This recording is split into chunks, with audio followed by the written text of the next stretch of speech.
प्रिय मित्र, डॉक्टर भाटवडेकरांना मी whenever I feel depressed, I call him.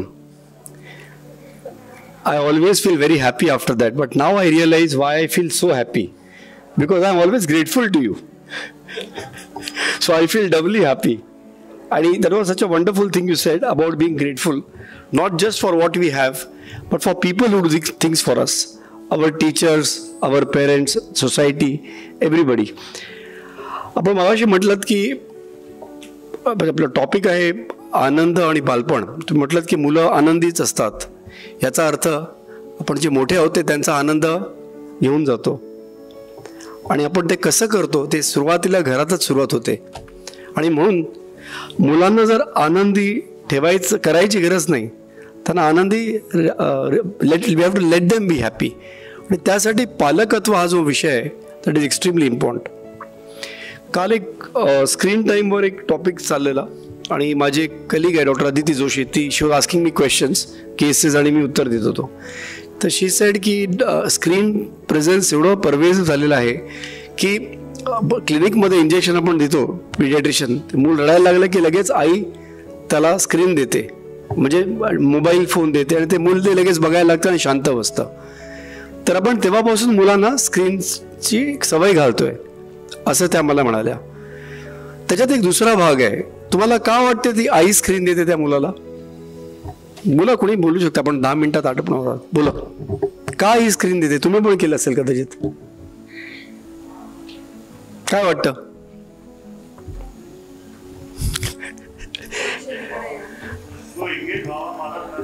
माझा त्रास कमी व्हावा म्हणून, तो एंगेज व्हावा, माझा त्रास कमी, म्हणजे मला ते कर्कश रडणं मला सहन होत नाहीये. किंवा डॉक्टर काय विचार करतील हे पण एखाद्या वेळ असू शकेल की मूल एवढं रडते, की मी बॅड आई आहे, की मी मुलाला ट्रेन केलं नाही की शांत बसा. हे विचार आपल्या डोक्यात आहेत, सर म्हणाले तसं आहे. आणि ह्या विचारांअंतर्गत आपण ह्या गोष्टी करत असतो मुलांना. आणि म्हणून मुलांकडे आता कुठलाच पालक आम्हाला येऊन म्हणत नाही की ना माझी अपेक्षा सरळ आहे की माझा मुलगा वर्गात पहिला आला पाहिजे. सर्वच पालक आम्हाला म्हणत नाही, माझी अजिबात अपेक्षा नाही की मूल पहिला आला पाहिजे, पण I don't want this, but yes, but हे जे बट आहे, पण किमान दुसरा तरी यायला हवा. पहिला नाही पण किमान दुसरा तरी, but he should at least get good marks. आता गुड मार्क्स म्हणजे किती? सेकंड रँक येईपर्यंत. हे अपेक्षा जे एक आहे त्याचं कारण असं आहे की स्वतः आपलं टॉलरन्स खूप कमी झालेलं आहे.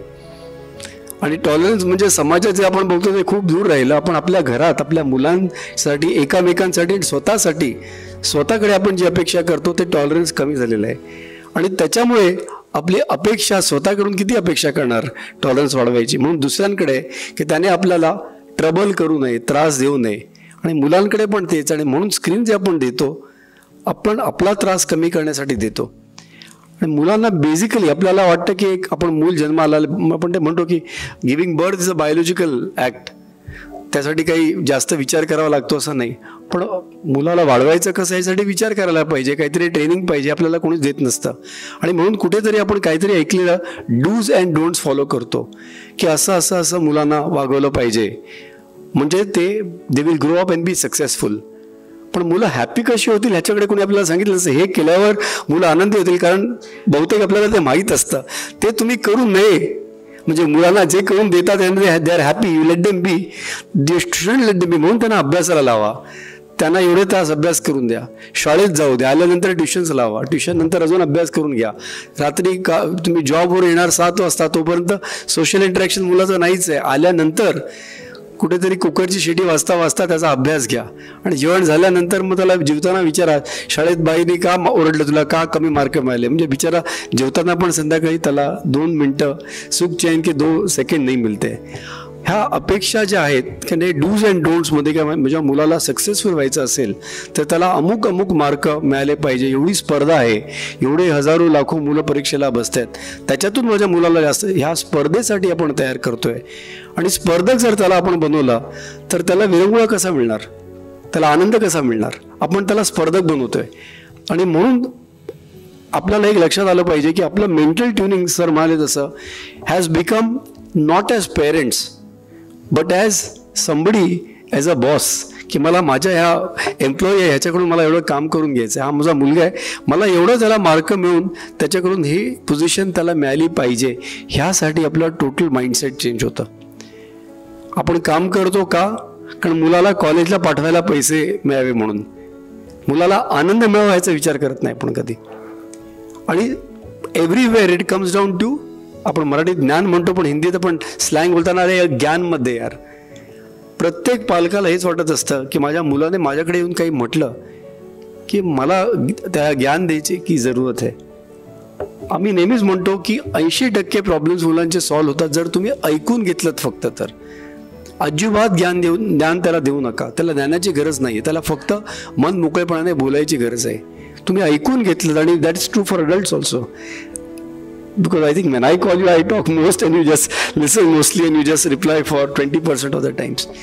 आणि सिम्पल गोष्टी आहेत. आणि I will end with that. पालकांना आपण सांगताना, आम्ही नेहमी क्लिनिकमध्ये, मग ती मुलं ऑटिझमची असतील, सिव्हिअर ADHD असतील, इंटेलेक्च्युअल डिसेबिलिटीची असतील, काही मूलभूत बेसिक गोष्टी आपण पालकांना एक्सप्लेन केल्या पाहिजे. पहिला मुद्दा त्याच्यात आहे सोशल इंटरॅक्शन. म्हणजे सरांनी म्हटलं सोशल इंटरॅक्शन म्हणजे समाजात आपण एकदा दुसऱ्याशी भेटतो. मूल जन्म झाल्यावर मुलाला आई वडील कोण हे काय माहीत असतं का? फक्त मनमोहन देसाईंच्या चित्रपटात माहीत असतं. अदरवाईज माहीत, डोळे उघडल्यावरची ही माझी आई असं माहीत असतं का? तुम्हाला माहीत होतं जन्म झाला त्या दिवशी? कोणालाच माहीत नव्हतं. तुम्हाला भिंत काय आणि आई काय ह्याच्यात फरक माहीत होता का? वडील कोण आणि खुर्ची कोण माहीत होता का? नाही. आपल्याला कसा फरक कळतो? कारण मूल जन्माला आल्यावर जेव्हा रडतं भूक लागल्यामुळे, रडल्यावर ते बघते की भिंती हलत नसतात, कपाटदारं हलत नसतात, जी एंटिटी, आपण एंटिटीज म्हणूया, हलते आणि आपल्याला दूध पाजते, आपल्याला बरं वाटतं. ती एंटिटी पुन्हा मी रडल्यावर पण तीच एंटिटी हलते आणि मला सो मी काही ॲक्शन केली म्हणजे रडलो की रिॲक्शन ज्याच्याकडून येतं त्यांच्याशी माझं इंटरॅक्शनचं नातं जुळतं. Action reaction, action reaction, interaction. आणि त्या मुलाला पहिल्यांदा लक्षात येतं की या जगात त्याला 2 डिव्हिजन्स, विभाजन म्हणूया, whatever, partition. One is that part which can react with me or interact with me, react to me or interact with me, म्हणजे लिव्हिंग, म्हणजे व्यक्ती, मनुष्य. आणि that which does not react, मी रडलो हसलो तरी भिंतीला काही फरक पडत नाही, नॉन लिव्हिंग. आणि म्हणूनच मूल जास्तीत जास्त लक्ष कोणाकडे देतं? ज्यांच्याशी इंटरॅक्शन होतं. हे बघत बघत मूल आई वडिलांकडे वागायचं कसं शिकतं, शिकता शिकता बोलायचं कसं शिकतं. आणि हे टप्पे झाल्यानंतर मूल नॉर्मल डेव्हलपमेंट होतं. हे इंटरॅक्शन फक्त ह्या सभेत नाही आहे, हे जन्माला आल्यावर मुलाला आणि माणसाचं जे मेन डेव्हलपमेंट आहे, सोशल कम्युनिकेशन डेव्हलप, त्याचा मूलभूत बेसिक माइलस्टोन सोशल इंटरॅक्शन आहे. आणि तो जर आपण कट केला, आज घरात आपण बघतो आई वडील सर्वच मोबाईलवर आहेत, दिवसभर कामात असतात. हा इंटरॅक्शन कट केल्यामुळे आणि मुलं स्क्रीन टाईमवर आहेत, म्हणजे वस्तूंशी निगडीत आहेत. आपण आज ऑटिझमचं प्रमाण आपण वाढताना बघतोय. आणि म्हणून सोशल इंटरॅक्शन म्हणजे काय?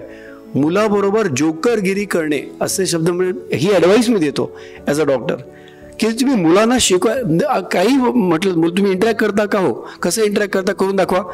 हे काय? What colour is this? Who is that? त्याची सारखी परीक्षा घेत असतो आपण. म्हणजे तुम्ही इलेक्ट्रिशियन पाहिलात ना, इलेक्ट्रिशियनच्या खिशात काय असतं?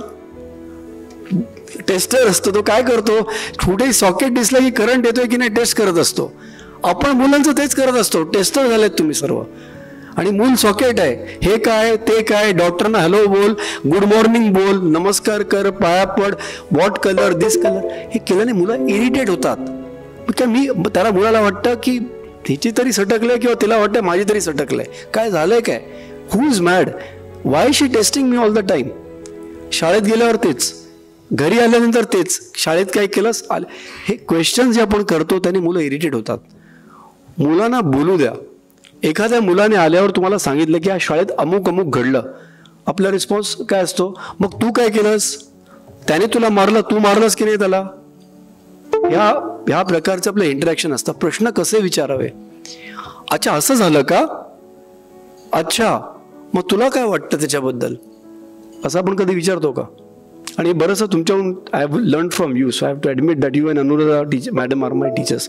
आपण त्यांना तुला काय वाटतं हे कधी आपण विचारतो का मुलाला? बरं असं वाटतं का? का असं वाटतं? एवढे प्रश्न, एवढं आपण डीप फीडबॅक घ्यायला जात नाही. असं घ्या ताबडतोब उत्तर, अरे त्याने मारलं ना, तू पण मारायला पाहिजे. त्याने तुला मारलं, का मारलं, तुला काय वाटतं का मारलं, असं जेव्हा आपण विचारतो द चाइल्ड स्टार्ट्स थिंकिंग. विचार करायला लागतो काय झालं, आणि his communication, thinking, relationships actually get better. तेव्हा ह्या सिम्पल गोष्टीकडे आपण लक्ष दिलं पाहिजे. दीपिका उडी गेली. अच्छा, so probably 12 minutes are not over, so I'll take 1 minute more. The other simple concept that you should explain to all parents is schedule. एक वेळापत्रक. वेळापत्रक म्हणजे मुलाने किती तास अभ्यास करावा ह्याचा वेळापत्रक नाही. वेळापत्रक म्हणजे मुलाला काय काय करायचं आहे आणि मुलाच्या मनात काय काय करायचं आहे आणि तुमच्या मनात देखील काय. ह्या दोघांना मिळून there should be an understanding about what everybody in the house is suppose to do. प्रथम हे आधी विचारून घ्या की मुलाला काय काय स्क्रीन टाइम हवा आहे ना, द्या. पण जेव्हा आपण वेळापत्रकात लिहितो, वी राईट डाऊन किती वाजता आणि किती वाजेपर्यंत काय काय होणार असतं. जेव्हा आपण हे वेळापत्रक लिहितो आणि मुलाला स्क्रीन टाइम सुद्धा देतो, तुला स्क्रीन बघायचं आहे ना, मान्य केलं तुझी गोष्ट, पण किती वाजता आणि किती वेळ बघायचा ते मी ठरवणार. तुला श्रीखंड घ्यायचं आहे ना, श्रीखंड देणार. 2 किलो खायचं की नाही हे मी ठरवणार. सो क्वांटिटी काहीतरी तुमच्यात पण असलं पाहिजे, समोरची पण गोष्ट मानली पाहिजे. आणि हे केल्यानंतर 2 गोष्टी होतात. तुम्ही जर प्रेडिक्टेबल असाल, की जर तुम्ही सांगितलं असेल की ह्या वेळेला मी येणार आहे, नंतर आपण बाहेर फिरायला जाऊ किंवा तुला शॉपिंग करायला मी नेईन, जर तुम्ही शेड्यूलला, if you go according to the schedule, the child believes that you are predictable. आई म्हटलंय ना, बाबा म्हटलेत ना, करणार आहेत म्हणजे करणार. एन्व्हायरमेंट प्रेडिक्टेबल झालं, द चाइल्ड लर्न्स अँटिसिपेशन, की ठीक आहे आत्ताच्या आत्ता होणार नाही आहे, हे संध्याकाळी 4 वाजता होणारच ह्याची मला खात्री आहे. मग आता 2 ते 4 स्वतःचं मन कसं मॅनेज करायचं मूल शिकतं. त्याच्यासाठी सायकॉलॉजिस्टची, डॉक्टरांची काही गरज नसते. आपण त्याला डिलेड ग्रॅटिफिकेशन किंवा अँटिसिपेशन म्हणतो. मुलाला कळतं 2 ते 4 वाजले, आता आज खेळायला जायचं आहे, तर मूल परत येतच नाही, आई वडील म्हणतात. त्याला माहिती आहे जर 6 वाजता आई परत बोलवते, उद्या परत 4ला मला जायला मिळेल, तरी थोडासा काहीतरी कटकट करेल पण येईल कम बॅक, कारण त्याला माहिती आहे कल फिर से 4 बजे जाने मिलेगा. म्हणून आपण जर प्रेडिक्टेबल असलो तर मुलांना अँटिसिपेशन शिकता येतं आणि स्वतः त्यांचं एक सेल्फ रेग्युलेशन हे वाढत असतं. मला एवढंच सांगून मी आटपतो. डॉक्टर भाटोडेकरांची एक वेबसाईट रिलीज होते. ही इज अन अथांग सागर ऑफ नॉलेज. त्यांची वेबसाईट तुम्ही त्यांच्याशी विचारू शकता and he will share that website with you. आज मला ते बोलायची संधी दिल्याबद्दल यशवंतराव चव्हाण प्रतिष्ठानातल्या सर्व माझ्या मित्रांचं I am grateful to all of them. Thank you very much.